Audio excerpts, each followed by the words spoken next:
Di tengah kekacauan, Alon menatap time gate yang memancarkan energi mengerikan. Ia menyadari bahwa sesuatu yang tidak diketahui sedang terjadi dan ia harus melihat esensinya. Sebuah pemandangan yang mengisyaratkan bahaya besar yang akan datang. Observation Eye. Di hadapan mata merah raksasa yang muncul dari dimensi lain, Venia, wakil Tower Master Blue Magic Tower, berdiri membeku dalam ketakutan. Kekuatan Alon yang tak terduga telah membuatnya terkejut dan tak berdaya. Alon dengan tenang menyadari bahwa ia telah melihat esensi dari sesuatu yang tidak diketahui. Sederhana saja. Itu adalah sebuah pemahaman yang mendalam tentang kekuatan yang baru saja ia tunjukkan. Venia dengan ekspresi terkejut dan ketakutan merasa pikirannya terpecah belah. Tidak boleh terjadi. Hentikan pikiranmu, hentikan programmu. Jangan dipikirkan apapun, berbahaya, tidak mungkin. Seperti cawan beracun ditakdirkan untuk kehancuran. Ia terperangkap dalam ketakutan yang mendalam. Mata merah raksasa itu memancarkan aura kehancuran, menekan Venia dengan kekuatan yang luar biasa. Sebuah tuntutan absolut yang tak bisa ia tolak.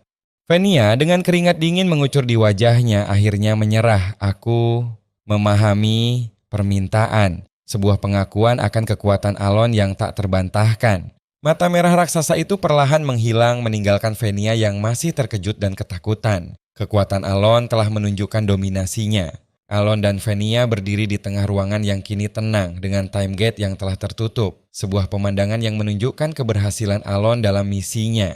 Gerbangnya tertutup, ucap Alon dengan tenang menatap Venia yang masih terkejut. Sebuah keberhasilan yang luar biasa. Alon dengan ekspresi puas berpikir bahwa memang mudah bagiku karena cuma perlu item-item spesial dan metode tertentu. Aku akan mengambil relik yang dikeluarkan Sharon. Sebuah rencana yang telah ia persiapkan dengan matang. Alon menyadari bahwa ia harus menggunakannya beberapa kali lagi, jadi ia menggunakan convincing spell. Sebuah sihir yang akan membantunya mencapai tujuannya. Alon menatap Venia, bertanya-tanya apakah ia berhasil terpengaruh oleh sihirnya. Sebuah keraguan yang muncul di benaknya. Venia dengan ekspresi licik berkata, aku takkan bilang siapa-siapa. Alon menatapnya bertanya-tanya apakah gertakannya gagal. Sebuah permainan pikiran yang sedang berlangsung. Alon dengan tenang berkata, aku menghargai itu tapi kau tidak perlu. Venia dengan cepat menjawab, tentu saja aku akan bungkam sepenuhnya. Aku takkan memberitahu siapa-siapa. Sebuah janji yang penuh tekad. Venia dengan ekspresi panik berseru, aku bisa menyimpan rahasia. Sungguh, aku tidak bohong. Sebuah upaya untuk meyakinkan Alon. Alon menatap Venia, bertanya-tanya kenapa sikapnya tiba-tiba seperti itu. Sebuah kebingungan yang muncul di benaknya. Alon dengan tenang berkata, Evan, kita kembali sekarang. Evan mengangguk, siap untuk pergi, sebuah keputusan yang telah dibuat. Alon dengan ekspresi terkejut mendengar Venia berkata, tunggu dulu, ini ada recovery potion yang aku buat, tolong diambil. Sebuah tawaran tak terduga dari Venia. Alon menatap botol potion biru di tangannya, bertanya-tanya potion yang dibuat langsung wakil Tower Master, apalagi yang kualitasnya tinggi, sebuah kejutan yang menyenangkan. Venia dengan ekspresi malu-malu bertanya, apa kamu suka? Alon menatapnya, menyadari bahwa dua botolnya seharga beberapa kali yang kualitas rendah. Aku bahkan hampir tersedak saat melihat harganya. Sebuah hadiah yang sangat berharga. Venia dengan ekspresi panik berpikir apa dia begitu berterima kasih karena aku sudah menutup gate-nya. Ini yang diminta oleh Count. Aku berjanji akan tutup mulut. Sebuah kesalahpahaman yang lucu. Venia dengan ekspresi terkejut berseru, benar, sumpah mana? Apa sebaiknya buat sumpah mana juga? Evan menatapnya, berpikir hal semacam ini sampai butuh sumpah mana juga. Sebuah situasi yang semakin rumit. Alon dengan tenang melihat Venia mengikat sumpah mana. Sebuah ritual yang mengikatnya pada janji yang telah ia buat. Alon dengan tenang berkata, jangan sampai kau melanggar sumpahmu. Venia dengan ekspresi terkejut menjawab begitu. Aku kira kau akan meminta lebih banyak lagi. Sebuah kesalahpahaman yang kembali terjadi. Dan begitulah dia mendapatkan relik yang dia inginkan di Blue Magic Tower. Bersama dengan 5 botol potion dan juga sebuah sumpah. Sebuah keberhasilan yang tak terduga bagi Alon. Alon yang kini berada di dalam kereta menatap relik di tangannya. Apa itu relik yang keluar dari gate? Sulit didapat, tapi dari penampilannya terlihat lebih baik dari yang aku duga. Apa performanya bagus? Sebuah pertanyaan yang muncul di benaknya. Alon dengan tenang berkata, ya, bagaimanapun juga ini sesuatu yang sangat kuperlukan. Sebuah pengakuan akan pentingnya relik tersebut. Alon dengan ekspresi puas berkata, "Seal of the Unholy One. Untunglah aku bisa mendapatkannya. Permata yang terpasang di gelang ini bisa menyerap dan menyimpan mana dari udara, sebuah artifak yang sangat berguna." Relik ini berfungsi dengan sangat baik. Kapasitas penyimpanannya tidak besar, tapi lebih dari cukup untuk mana hole yang kupunya. Sebuah penemuan yang akan sangat membantu Alon dalam perjalanannya. Alon yang kini duduk bersandar di kereta menghela napas panjang. Jadi kepikiran lagi.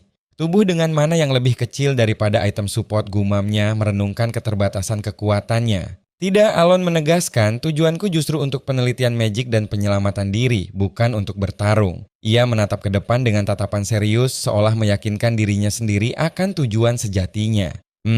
Itu sudah cukup. Alon mengangguk puas melihat Evan yang duduk di depannya dengan ekspresi bingung. Sebuah kepuasan yang muncul dari keberhasilannya mendapatkan relik. Omong-omong, sebenarnya apa yang disalahpahami Venia? Alon bertanya-tanya dalam hati, mengingat kembali pertemuan anehnya dengan wakil Tower Master Blue Magic Tower. Kesopanannya yang tiba-tiba itu sangat aneh. Alon merenung saat ia melihat Venia dan Evan membungkuk hormat di depan kereta kuda yang mewah. "Silakan masuk," ucap Venia dengan sopan, sebuah perubahan sikap yang mengejutkan. "Biar ku perjelas. Aku ini Second Circle Mage," Alon menjelaskan dengan tenang. Venia dengan ekspresi ceria dan acungan jempol menjawab, "Aku tahu. Kamu tampak persis seperti Second Circle Mage." Alon terkejut bertanya-tanya apakah Venia mengejeknya atau apa. Mirip seperti reaksi Kalia waktu itu, Alon bergumam mengingat kembali ekspresi terkejut Kalia saat ia menunjukkan kekuatannya. Masih terasa tidak nyaman, ia berpikir, melihat Venia yang kini tersenyum lebar, sebuah senyuman yang terasa aneh baginya.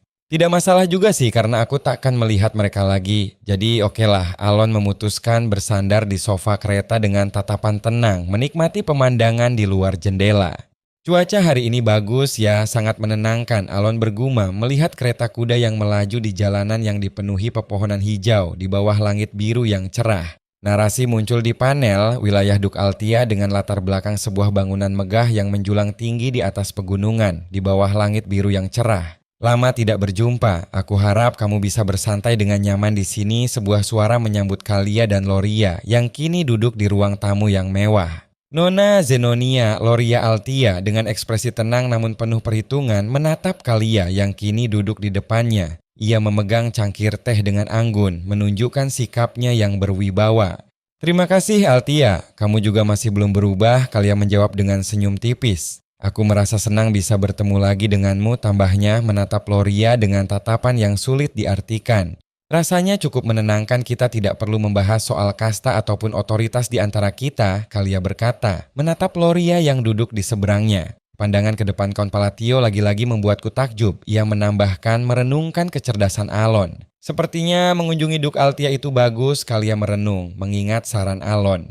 Begitu mengikuti sarannya, aku langsung paham apa niatan dia. Ia menyadari menatap Alon dalam bayangannya. Selagi mengobrol, mereka berdua akan sadar betapa rendahnya mereka dibandingkan Palatio. Narasi muncul di panel saat Kalia dan Loria berjalan di taman yang indah di bawah langit malam yang gelap. Terlepas dari alasannya, itu merupakan aliansi yang dibangun atas perintah Count Palatio. Narasi muncul di panel saat Kalia dan Loria saling menatap dengan ekspresi serius dikelilingi oleh aura sihir yang kuat. Karena perebutan kekuasaan itu hal yang percuma di atas seseorang yang absolut. Narasi muncul di panel saat Alon berdiri tegak, membelakangi lambang keluarga Palatio yang megah, dikelilingi oleh aura merah gelap yang mengerikan. Zenonia dan Altia menjadi sekutu yang lebih nyaman. Narasi muncul di panel saat lambang keluarga Zenonia dan Altia bersatu, menunjukkan aliansi yang kuat di antara mereka. "Konferensinya bulan depan, jadi kenapa kamu berkunjung hari ini?" Loria bertanya kepada Kalia, yang kini duduk di depannya. "Count mengirim surat dengan menggunakan hari kunjunganku sebagai alibinya," Kalia menjawab dengan senyum tipis. "Surat yang seperti apa?" Loria bertanya dengan ekspresi penasaran, memegang surat yang diberikan Kalia. Ia menatap surat itu dengan tatapan serius, mencoba memahami isinya. "Salam sejahtera, Nona Zenonia. Terkait kunjunganmu tempo hari, beberapa bangsawan juga telah mengeluhkanku. Topik soal keluarga bangsawan. Oleh karenanya, tidak banyak bangsawan yang cocok denganku, jadi mohon dimengerti." Tampak seperti permintaan maaf biasa, tapi narasi muncul di panel saat Loria membaca surat dari Alon dengan ekspresi terkejut. Pasti ada semacam rencana tersembunyi di dalamnya. Loria merenung, menatap Kalia dengan tatapan serius. Ya, menurutku ini juga kesempatan yang bagus untuk membahasnya. Kalia menjawab dengan senyum tipis menyetujui pemikiran Loria. Tidak banyak bangsawan yang cocok denganku. Baron Kena berada di bawah kendali bangsawan, sedangkan Marquis sangat penting di fungsi kerajaan. Viscount berada di bawah kendali bangsawan adalah sosok penting di faksi bangsawan. Di antara bangsawan yang mengeluhkanku saat pesta, Kalia menjelaskan dengan senyum tipis merujuk pada surat Alon. Singkatnya, dia tidak menyukai faksi bangsawan maupun faksi kerajaan. Jadi, bunuh mereka semua. Loria menyimpulkan dengan tatapan serius menatap Kalia yang kini tersenyum tipis dikelilingi oleh aura merah gelap. Kita sebaiknya menarik kesimpulan berdasarkan akal sehat, Kalia berkata dengan tenang, menatap Loria yang duduk di seberangnya. Aku setuju, Loria menjawab menyetujui perkataan Kalia. Kalau begitu, dia ingin mendorong keluar bangsawan yang ada dan membuat faksi baru. Itu yang dia harapkan, Loria menyimpulkan menatap Alon dalam bayangannya yang kini dikelilingi oleh aura merah gelap. Kurasa ini sebabnya Altia membutuhkan ketenaranku dan menjadikanku seorang duk. Loria merenung, menatap ke atas dengan ekspresi serius, menyadari bahwa ia hanyalah pion dalam rencana Alon. Jika hegemoni wilayah barat ada padanya, maka sudah pasti. Sepertinya begitu, Kalia menjawab dengan senyum tipis, menatap Loria dengan tatapan penuh makna mengonfirmasi pemikiran Loria. Di ruang tamu yang mewah, Kalia dan Loria duduk berhadapan dikelilingi oleh kemewahan. Kalia dengan senyum tipis mengusulkan bagaimana kalau kita mulai diskusikan rencananya. Sementara itu, di Blue Magic Tower yang menjulang tinggi di bawah langit biru, sebuah pertanyaan menggantung di udara. Count Palatio, jadi maksudmu dia menyerupai gate itu sendiri? Seorang pria berdiri di hadapan Venia yang kini dikelilingi aura sihir biru yang kuat di tengah tumpukan dokumen. Itu benar Tower Lord, ucap pria itu. Venia dengan ekspresi serius memerintahkan beritahu aku rinciannya. Venia dengan ekspresi terkejut dan sedikit kesal menyadari bahwa kepingan teka-teki yang tercipta secara acak dan bergerak secara liar itu pun mulai menyatu. Sebuah pemahaman yang mengejutkan. Alon dengan ekspresi terkejut dan sedikit kesakitan tiba-tiba tersedak ubi yang sedang ia makan. Kau baik-baik saja, tanya Evan yang duduk di depannya. Aku tiba-tiba tersedak gara-gara ubi ini, jawab Alon. Alon setelah menerima air dari Evan berkata makasih, tapi masih enak sih tambahnya menunjukkan bahwa meskipun tersedak ia tetap menikmati ubinya. Alon dan Evan duduk di bawah langit senja yang indah. Alon dengan ekspresi lelah bergumam aku ingin buru-buru pulang. Di sebuah tempat yang megah di bawah langit malam yang dipenuhi bintang, sebuah patung bersinar terang memancarkan aura misterius. Yutia dengan senyum tipis dan mata merah menyala menatap ke samping dikelilingi oleh bunga-bunga putih yang bersinar. Sebuah aura misterius menyelimutinya. Yutia dengan senyum licik dan mata merah menyala berdiri anggun di tengah bunga-bunga putih yang bersinar. Sebuah aura kehancuran mengelilinginya menunjukkan kekuatannya yang mengerikan.